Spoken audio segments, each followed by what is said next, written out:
Hello everyone, I'm Bruce Wong. I'm co-founder and CTO of Hacker and Artist. Hacker and Artist is a freshly funded yet very ambitious startup company based in Shenzhen. Today I'm excited to dive into the topic bridging industrial simulation to multi-physical metaverses in XR. As we began with this exploration together, I understand that some of the concepts related to industrial simulation might be unfamiliar to many of you. So I will start by introducing the basic ideas and techniques within the industry. Then I will explain why we believe that simulation is the bridge to cross as we move towards a more immersive, diversified, and interconnected metaverse. First, I will share our view and then I will share our view for how can we take the first steps into this bold new future. So let us begin with an ancient Chinese tale, the butterfly dream.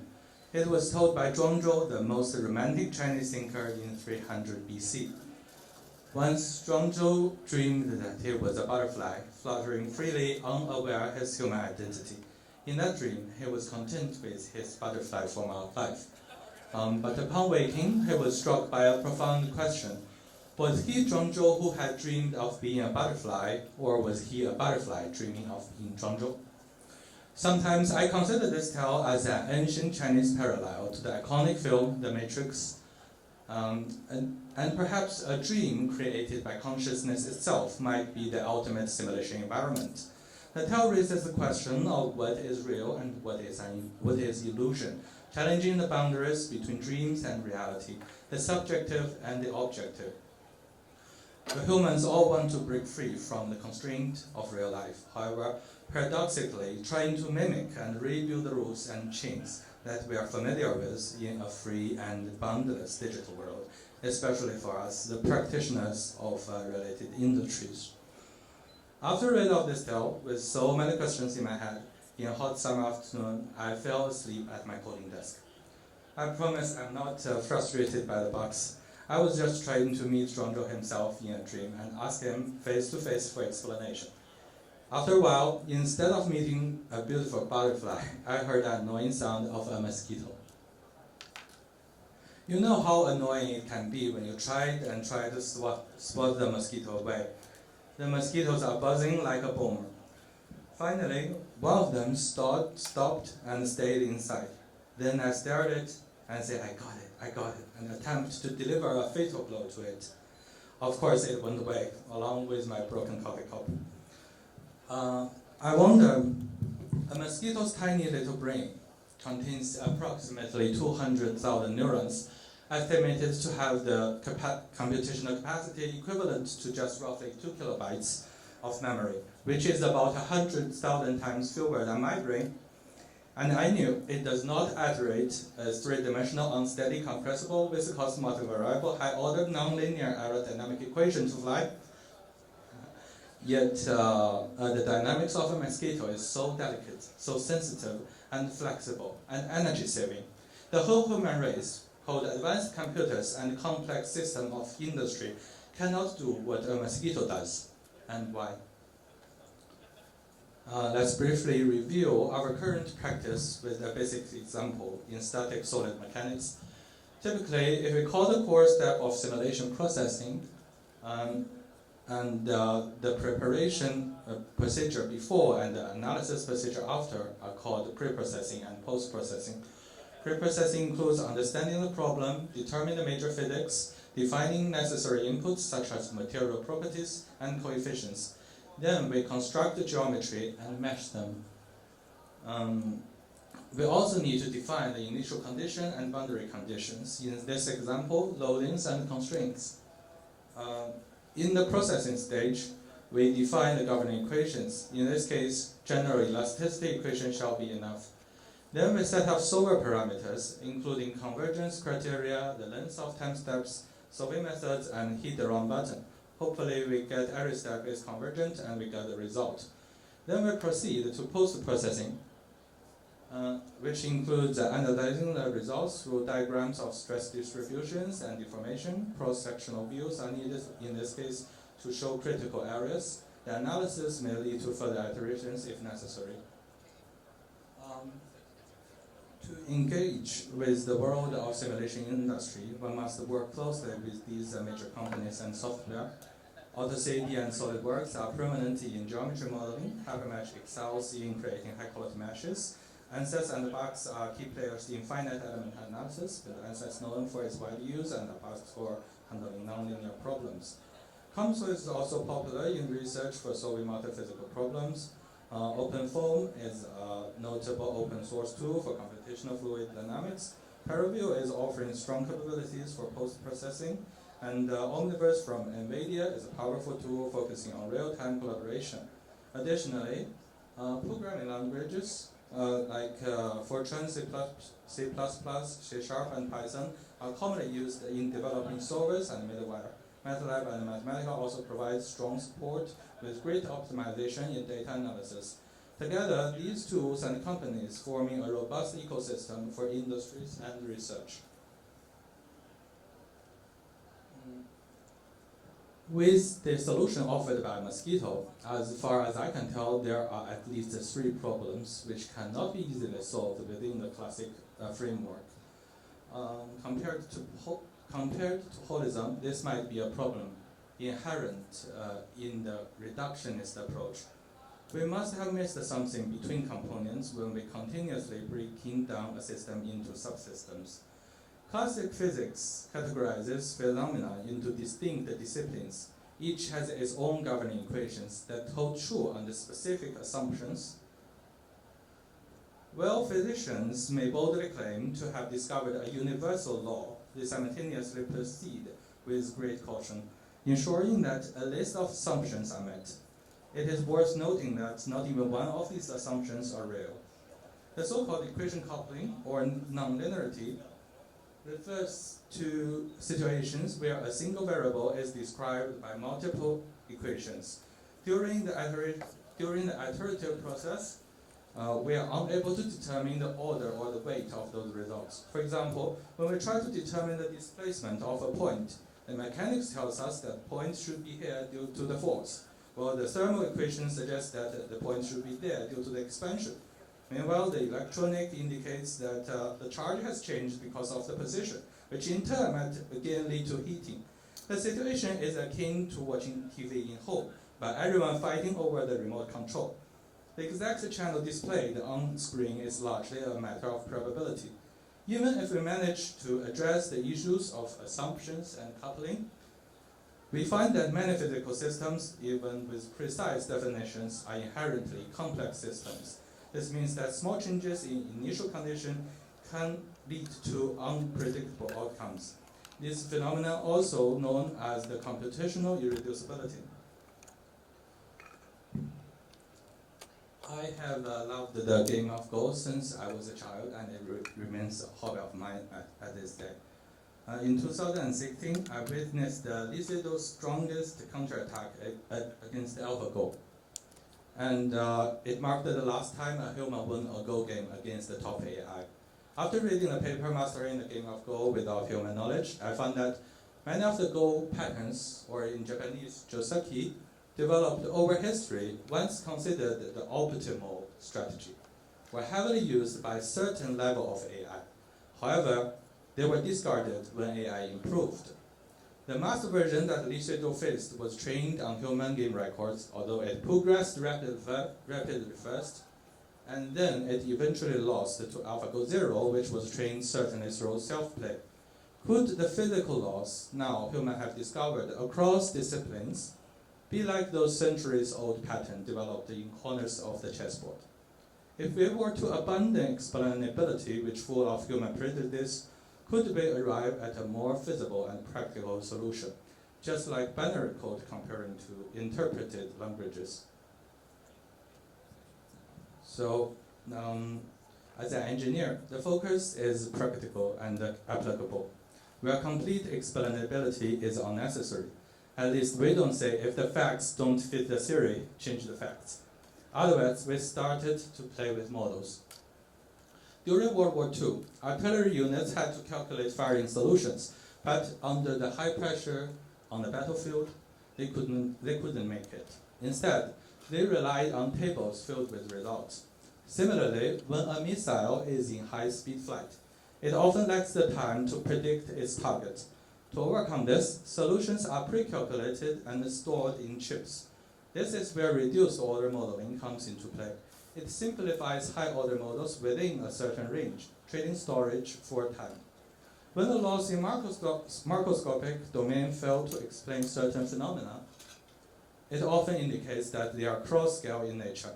Multi-scale models addresses the challenge of system operating across different spatial and temporal scales. And agent-based modeling is the method I found particularly fascinating. If we move away from complete defining physical models and instead adopt a Bayesian approach using data-driven methods by allowing AI to evolve and develop its own model of the world, we may achieve much even better results, potentially even a unified theory of everything. AI now has become the hottest topic, and Elon Musk has long suggested that the idea of AI understanding the physical world, with AGI excelling in photo and video generation, it is now advancing in 3D generation, with algorithms like Gaussian splatting driving major breakthroughs in point cloud processing. The physics concept of spatial computing has gained widespread attention. Whether or not there is a commercial motive behind it, NVIDIA's founder Jason Huang has predicted that AI that understands the laws of physics is the next wave of technology. And that is why applied physics in simulation will play an increasingly important role in the coming future. Training large models needs large inputs. In engineering, we use a similar method by placing sensors throughout structures to collect the data. Unlike the von Neumann architecture in computers, animals also have a highly coupled system of sensors, nerves, and muscles. For instance, when a creature steps on a stone, it tests its stability with its foot. If a robot tried this with cameras and motors, it would be like a man walking on stilts. It's much harder to control due to the limited information. High-quality sensors are future infrastructure.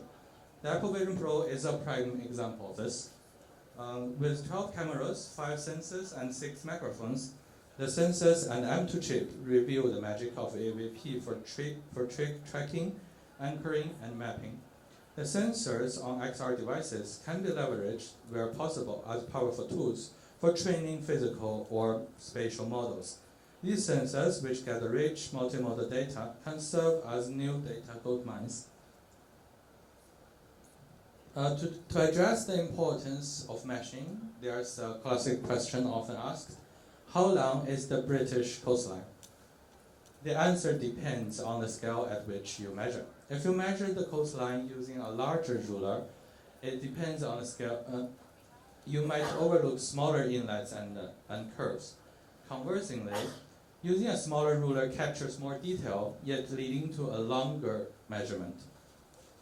Some geometries, especially those resembling natural forms, can be challenging to define precisely. The density of mesh directly affected the accuracy and the efficiency of simulation. The current mesh generation process still relies on the expertise and judgment of an engineer. A finer mesh is used where more detail is needed, while a rougher mesh suffices in regions of less interest. The pre-processing step of simulation, including meshing, can be visualized effectively to ensure that simulations are both accurate and efficient. It allows engineers to better understand, discuss, and decide mesh refinement. And also, comparing to pre-processing, the colorful and dynamic results of post-processing are particularly well suited in spatial devices. 3D data visualization is an urgent need now, including vector fields such as temperature distributions, fluid flows, and stress contours. These results are richer and detailed comparing to 2D data. In an immersive environment, users can explore these datasets from multiple angles, zoom in on areas of interest, and interact with data, synchronizing and demonstrating these changes in real time. This spatial exploration enhances understanding, making it easier to identify patterns, anomalies, and critical areas. that allows better communication and collaboration.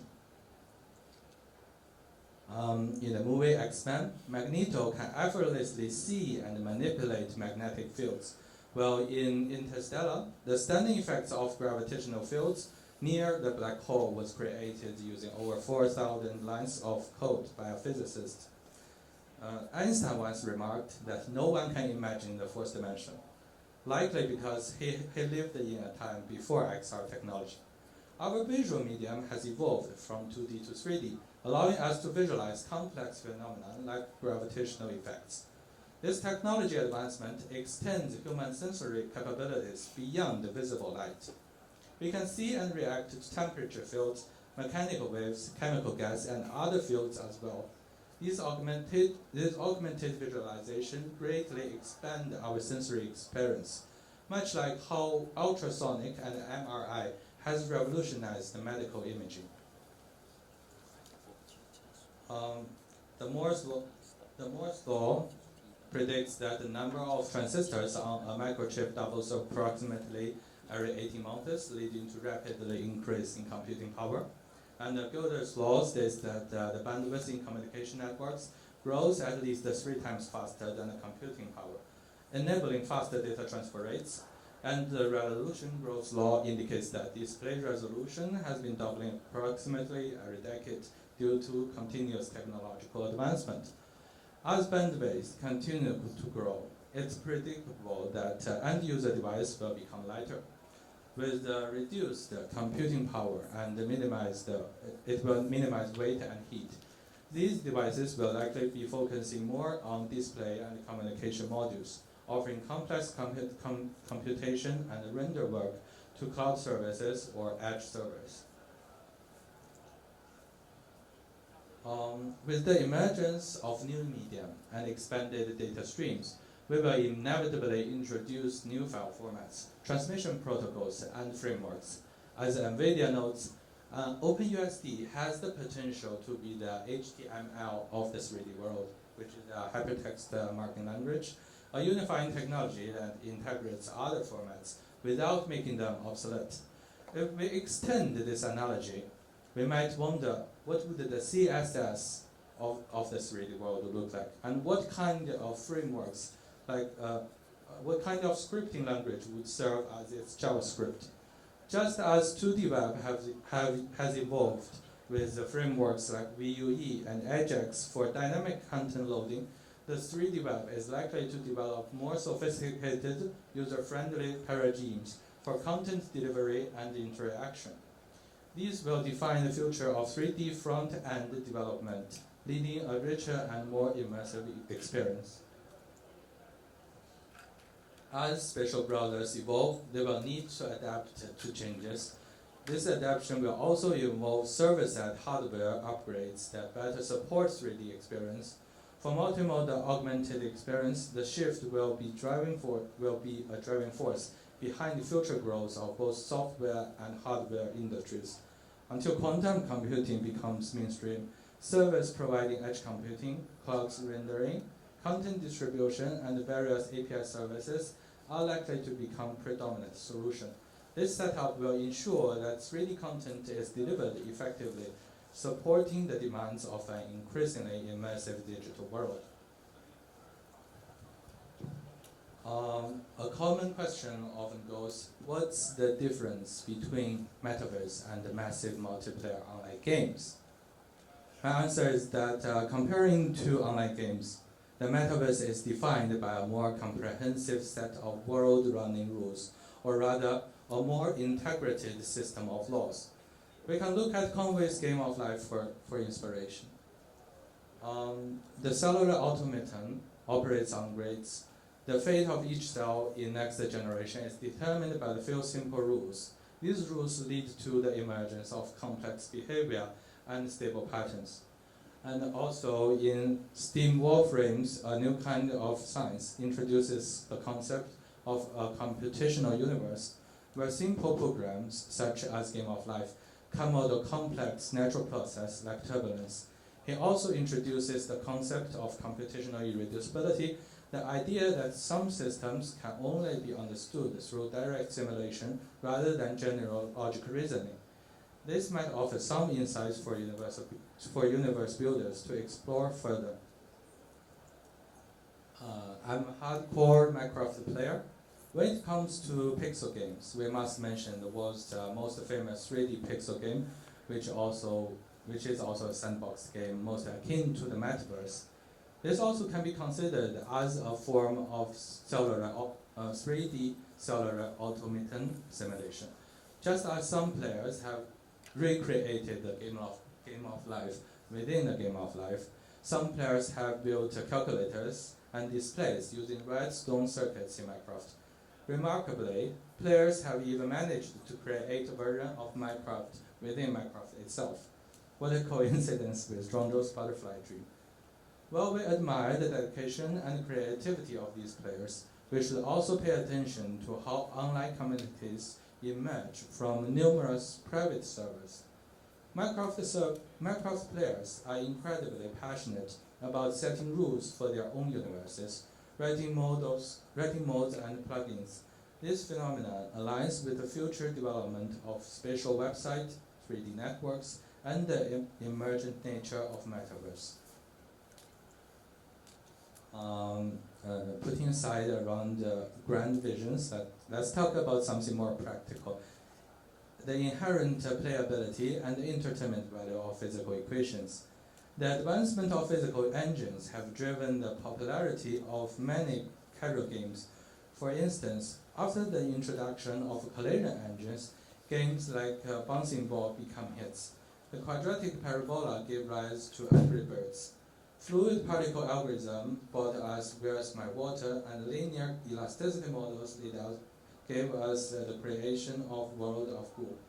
The elegance of these physical models inherently boost games with unique playability, showing the beauty of physics can enhance the gaming experience. Finally, thank you all for your valuable time. I hope my thoughts have sparked a little something of inspiration to you. Our company, Hacker and Artist, is based in Shenzhen. If you have any questions or suggestions, we welcome all forms of discussion and exchange. Thank you all for your time.